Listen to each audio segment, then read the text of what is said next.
আসসালামু আলাইকুম প্রিয় দর্শক, আমিরুল মোমিনিন মানিক আপনাদের প্রত্যেককে আমন্ত্রণ জানাচ্ছি চেঞ্জ টিভির লাইভ পর্যালোচনায়। দর্শক, আজ 28শে জুলাই 2026। আমাদের আজকের পর্যালোচনার বিষয় হচ্ছে মধ্যরাতে তরুণদের পায়ে পড়ল দিল্লির শাসকরা, রহস্য কি? দর্শক, আপনারা নিশ্চয়ই জানেন যে ককরোচ জনতা পার্টি সিজেপির আন্দোলনে নাস্তানাবুদ অবস্থা হয়েছিল দিল্লির শাসনকর্তা বিজেপি সরকারের। তড়িঘড়ি করে 24 ঘন্টার মধ্যে ভারতের প্রধানমন্ত্রী নরেন্দ্র মোদী তার নিজের অবস্থান পরিবর্তন করে অবশেষে নিজের শিক্ষামন্ত্রীকে বলি দিয়ে কোন রকমে পরিস্থিতি সামাল দিতে পেরেছিলেন। কিন্তু ছাত্র জনতা নতুন করে অভিযোগ করেছে যে শিক্ষামন্ত্রী পদত্যাগের পর আরো যে দুটি দাবি ছিল, একটি হচ্ছে আত্মহত্যাকারীদের পরিবারের ক্ষতিপূরণ, দ্বিতীয় হচ্ছে সারা দেশ জুড়ে আন্দোলনকারীদের বিরুদ্ধে যে এফআইআর হয়েছিল সেগুলো প্রত্যাহার করা। এফআইআর তো প্রত্যাহার করা হয়নি, বরং আন্দোলনকারীদের বিরুদ্ধে নানা তকমায় নানা অজুহাতে নিপীড়নের খড়গ নেমে এসেছে। এজন্য গতকালই তারা 24 ঘন্টার আলটিমেটাম দিয়েছিল। কিন্তু হঠাৎ করে মধ্যরাতে সক্রিয় হয়ে ওঠে নরেন্দ্র মোদীর বিজেপি সরকার। তারা খুব দ্রুততম সময়ের মধ্যে এই আলটিমেটামের সঙ্গে সঙ্গে আবারও ককরোচ জনতা পার্টির প্রতিনিধিদের সঙ্গে বৈঠকে বসেন। সেই বৈঠকে এইরকম একটা পরিস্থিতি যে বিজেপি সরকারের নেতারা এই ককরোচ জনতা পার্টির প্রতিনিধিদের পায়ে পড়ার মতো অবস্থা, যেন নতুন করে আন্দোলন মাঠে না গড়ায়। কি হলো চলুন আমরা একটু বিস্তারিতভাবে জেনে নিতে চাই। ইতোমধ্যে ককরোচ জনতা পার্টির এই আন্দোলন কিন্তু বিশ্ব জুড়েই আলোচনা তৈরি করেছে। আন্দোলনকারী শিক্ষার্থীদের বিরুদ্ধে পুলিশি হয়রানি ও মামলা প্রত্যাহারের বিষয়ে সরকারের প্রতিশ্রুতি বাস্তবায়ন না হলে আবারও রাজপথে নামার হুঁশিয়ারি দিয়েছে ভারতের ককরোচ জনতা পার্টি সিজেপি। তবে কেন্দ্রীয় সরকারের প্রতিনিধিদের সঙ্গে মধ্যরাতের বৈঠকের পর আপাতত নতুন কর্মসূচি স্থগিত করেছে। তারা পর্যবেক্ষণ করছে সরকারের আচরণ। সোমবার দিবাগত রাত 1টার দিকে সামাজিক যোগাযোগ মাধ্যম এক্সে দেয়া এক পোস্টে সিজিপির মুখপাত্র সৌরভ দাস বলেন, সরকারের প্রতিনিধিদের সঙ্গে প্রায় 2 থেকে 3 ঘন্টার বৈঠকে আন্দোলনকারীদের নিরাপত্তা নিশ্চিত করার বিষয়ে আলোচনা হয়েছে। বৈঠকে সরকার আগের প্রতিশ্রুতি বাস্তবায়নে পুনর্ব্যক্ত করেছে বলে দাবি করেন তিনি। সৌরভ দাসের ভাষ্য, বিহার ও আসাম সরকারের জারি করা নির্দেশনার কপি তাদের দেখানো হয়েছে। সেখানে আন্দোলনকারীদের বিরুদ্ধে দায়ের করা এফআইআর প্রত্যাহার, ভবিষ্যতে তাদের বিরুদ্ধে নতুন কোনো আইনি পদক্ষেপ না নেয়া এবং আটক ব্যক্তিদের মুক্তির বিষয়টি উল্লেখ করা হয়েছে।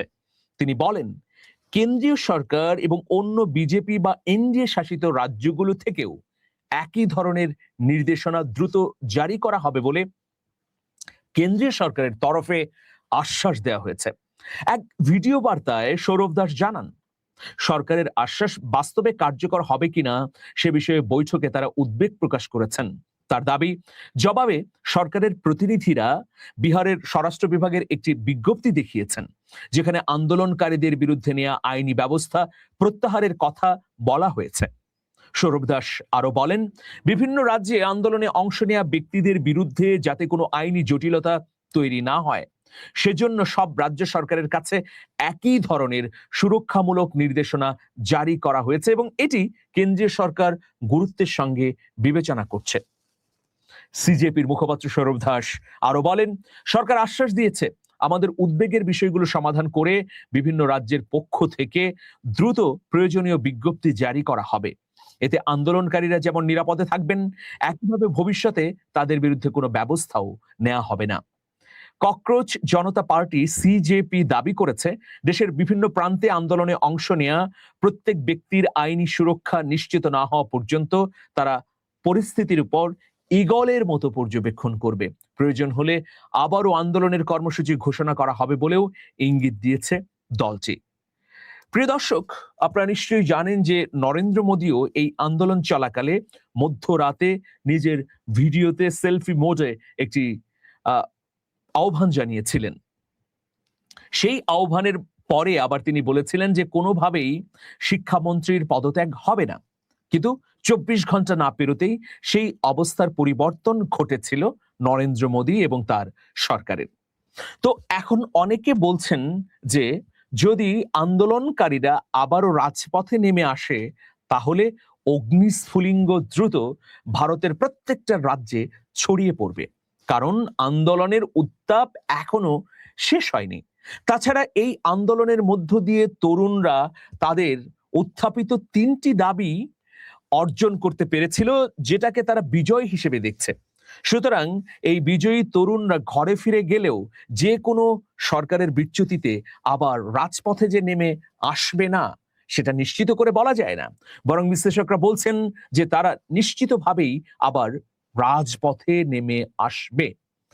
এবার রাজপথে নামলে তারা মরণপণ লড়াই করবে, তারা এক দফা দাবি দেবে, হয়তো বাংলাদেশে যেমনটি হয়েছিল, তারা এক দফা দাবি হিসেবে নরেন্দ্র মোদীর পদত্যাগই চাইবে। এরকম পরিস্থিতি যেন না ঘটে সেই জন্যে বিজেপি সরকার তৎপর হয়েছে। মধ্যরাতে আলটিমেটাম দেয়া তরুণ নেতাদের ডেকে এনে তারা আশ্বাস পুনর্ব্যক্ত করেছে। তারা সেই আশ্বাসের পরিপ্রেক্ষিতে বিভিন্ন রাজ্যে জারি করা চিঠিও দেখিয়েছে। কিন্তু সামান্য বিপত্তিও ঘটছে।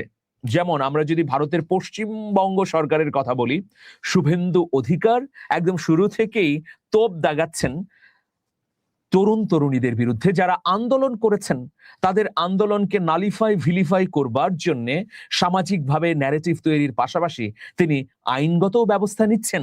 ইতোমধ্যে আন্দোলনের মধ্যে অস্থিতিশীল পরিস্থিতি বা গণমাধ্যমে হামলার অভিযোগে 14 জনকে গ্রেফতার করা হয়েছে, এর মধ্যে 13 জনই হচ্ছেন মুসলিম। এই অভিযোগে এমন এমন মামলা দায়ের হয়েছে পশ্চিমবঙ্গের বিভিন্ন থানায়, যাতে আরো অনেককে গ্রেফতার করা যায়। সরকারি কাজে বাধা দানের মতো মামলা তৈরি করে দায়ের করা হয়েছে, সেখানে অজ্ঞাতনামা হাজার হাজার আসামির কথা উল্লেখ করা হয়েছে। এরকম পরিস্থিতিতে অভিজিৎ দীপকের ককরোচ জনতা পার্টি এই আশঙ্কা করছে যে সরকার প্রতিশ্রুতি দিলেও বিভিন্ন রাজ্যে আন্দোলনকারীদের উপর নির্যাতনের খড়গ নেমে আসবে।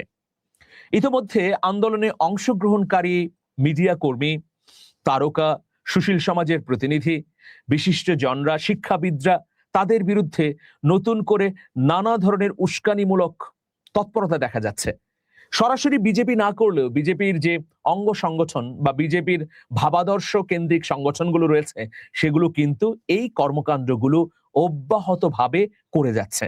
মূলত এখানেই ককরোচ জনতা পার্টির ভয়। আর ককরোচ জনতা পার্টির তরফ থেকে সেই জন্য বলা হচ্ছে যে এবার যদি আমরা আন্দোলনে নামি তাহলে তার চূড়ান্ত সাফল্য না দেখে আমরা ঘরে ফিরব না। দেখুন, আগে বিজেপি যে 2 দফায় বা 3 দফায় ক্ষমতা বা শাসন কর্মভার চালিয়েছে, সেখানে কিন্তু একক সংখ্যা গরিষ্ঠতা ছিল। এবারই প্রথম বিজেপি তার শরিক দলগুলোর সঙ্গে শক্তির ভাগাভাগি করেছে, অর্থাৎ তাদের সমর্থন নিতে হয়েছে, এককভাবে সংখ্যাগরিষ্ঠতা অর্জন করেনি। ফলে আগের বিজেপি সরকারগুলোর তুলনায় এবারের বিজেপি সরকারের শক্তি খানিকটা কম।